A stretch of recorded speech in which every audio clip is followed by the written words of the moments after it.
To begin with, consistently throughout this project I have employed the usage of various bits of technology and not confined to usage by a specific area of production or evaluation,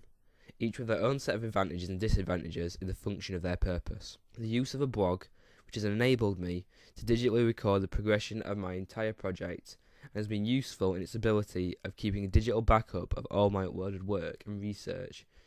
with various multimedia capabilities such as integrated audio player automatically generated once an audio file has been placed in a post being made available to me. The only downside to this technology I have found is the unpredictable nature of the server on which my blog is held,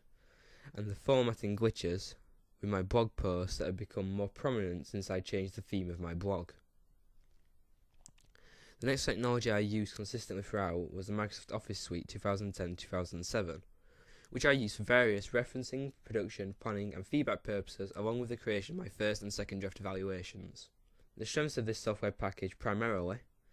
is the synergy between the different pieces of software in the package, and its general compatibility with most file formats, hence enabling me to produce documentation throughout the package effectively and efficiently, and to my belief, throughout my usage of this software package, throughout my project, I have seen no disadvantages to it in terms of the creation of my coursework. The third piece of consistent technology used throughout is YouTube's video hosting / embedding capabilities, which I have or will have employed for the uploading and posting to my blog of textual analyses, research videos, my treatment, media pitch, and finally these evaluation videos. For the use of this software, I have seen no real disadvantages despite its processing time of videos when initially uploaded to YouTube, and therefore overall is a very reliable and effective piece of technology to use. Moving on, the next piece of technology I have employed consistently throughout is the use of the image manipulation and processing software Photoshop Elements 8.0, which I have used to produce my ancillary print advert, create my masthead and various elements used in my main production piece, and to crop images for various video aspects of my blog. Throughout its usage, I have found that the software is very effective in its simplistic layout and fulfilled its purpose with tools such as the horizontal type tool, filter gallery and magic wand tool being easily found by either the categoric GUI or the categoric drop-down menu. However, I do believe that the primary problem with this piece of technology is that some essential features you expect from software such as Photoshop, for example a tool to create curved lines effectively, are not present, and as such, some of the time when using this technology, you have to employ makeshift methods in order to achieve certain effects. The next piece of technology used consistently throughout was the use of search engines such as Google, which I used for research and production purposes such as obtaining the image of Rotham's town crest for my masthead. Whilst using this type of technology, the main advantage is the immediate readiness of information in various forms. However, at the same time, the sheer vastness of the information immediately available is also its primary disadvantage, as search terms bring in completely arbitrary data.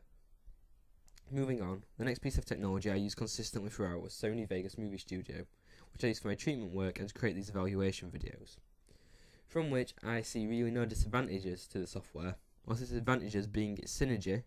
with various external sources and the multitude of resources available to me in the production of my videos, such as the variety of transition effects available to me, the text effects made available through the insert text media tool, and finally special effects such as the lens flare effect used in my media treatment, made available through the video event effects tool. The next piece of technology I employed consistently was the use of the audio recording software Audacity, which I used to narrate some of my textual analyses in these evaluation videos. Whilst using this software, I found the only disadvantage to be the software's exporting format restrictions, whilst its primary advantage is that it's a piece of free technology that is user-friendly and effective in purpose. Penultimately, the next piece of technology I used consistently throughout was the use of the email service Gmail, which before my other group member Ben dropped out of college, we used to plan various stages of our coursework, post work to our blogs, and share pieces of data. From using this technology, I found its primary advantages are its storage space, which is quite high in comparison to other email providers, and its synergy with YouTube, whilst its primary disadvantage was its data sending limit, which made it impossible to upload some things to my blog or share some things between ourselves through this medium. Finally, the last piece of technology used consistently throughout was the use of an audio recorder from which I was able to complete various bits of production, research and video work. The primary advantage of some of the recorders I were using were the quality of the sound files they produced, which were ideal for the production work related to this technology, whilst the primary disadvantage of the technology was the exact opposite of the above, as for some of the video and research work I produce, while using a different recorder, I found a drop in the quality of audio file, and although the clarity of the file is not damaged in any way, this is the only possible disadvantage I have found to this technology. Moving on now to the stage-specific technologies used throughout the creation of my coursework, I can see that each again have their own advantages and disadvantages in relation to the function of their purposes. To begin, I will first look at the technologies I have employed throughout the production of my coursework at the stage of pre-production. The first piece of technology used at this stage was the use of digital newspaper archives held on various sites such as the Rotherham Advertisers. I used these archives as part of my research process into the codes and conventions of newspapers, and the strength of these archives in relation to the intended purpose was the readiness of examples of which I could textually analyse and process mentally as part of the planning of my own product. Whilst the only disadvantage to these archives was that you had to pay for the editions you accessed, and therefore the only disadvantage I can see is that I had to pay for this information. The next piece of technology I accessed at this stage were the newspaper report archives held by the NS, JITREG and ABC institutions, of which I used primarily for research and to test the plausibility of my ideas. During my use of these pieces of technology, I found only one disadvantage to their usage, and this was that the ABC certificate files, although made available to me to download and upload to my blog, appeared encrypted once uploaded. However, the downloading of the file to view the documentation resolved this issue, hence only making the problem a minor one. They did, however, have many advantages, such as all the data being free, easy to access and downloadable, and as such I uploaded the documentation to my blog, as stated earlier. Moving on, the next piece of technology I employed at the stage of pre-production was Windows Live Movie Maker, which I used to create my newspaper textual analysis videos. The primary advantages of this software is its synergy with third-party companies such as YouTube and its simplistic and user-friendly GUI. Whilst its primary disadvantage is that it can be a quite temperamental technology, and that in comparison with other video processing technologies is quite basic and sometimes purely amateurish, with the majority of transitions available being quite garish. The next piece of technology used at this stage was Sony SoundForge Audio Studio,